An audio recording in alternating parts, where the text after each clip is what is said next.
குதிரை பேர புகார் சிபிஐ விசாரணை கோரி உச்சநீதிமன்றத்தில் வழக்கு. குதிரை பேர புகாரில் அமைச்சர் ஆனந்த் மற்றும் முன்னாள் எம்எல்ஏக்கள் மீது சிபிஐ விசாரணை கோரி உச்சநீதிமன்றத்தில் மனு தாக்கல் செய்யப்பட்டுள்ளது. வழக்கறிஞர் சீனிவாசன் என்பவர் தாக்கல் செய்துள்ள மனுவில் மத்திய உள்துறை அமைச்சகம், தேர்தல் ஆணையம், சிபிஐ, தமிழக அரசு மற்றும் தமிழக சபாநாயகர் ஆகியோர் எதிர் மனுதாரர்களாக சேர்க்கப்பட்டுள்ளனர்.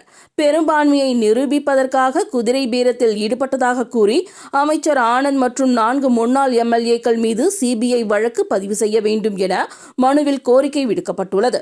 குதிரை பேரத்தில் ஈடுபடுவதை தடுக்க உச்சநீதிமன்றம் தனது சிறப்பு அதிகாரமான பிரிவு 142I பயன்படுத்தி கடுமையான புதிய விதிகளை உருவாக்க வேண்டும் எனவும், அதுவரை குற்றச்சாட்டுகளுக்கு உள்ளான முன்னாள் எம்எல்ஏக்கள் 4 பேரும் இடைத்தேர்தலில் போட்டியிட தடை விதிக்க வேண்டும் எனவும் தனது மனுவில் வழக்கறிஞர் சீனிவாசன் வேண்டுகோள் விடுத்துள்ளார்.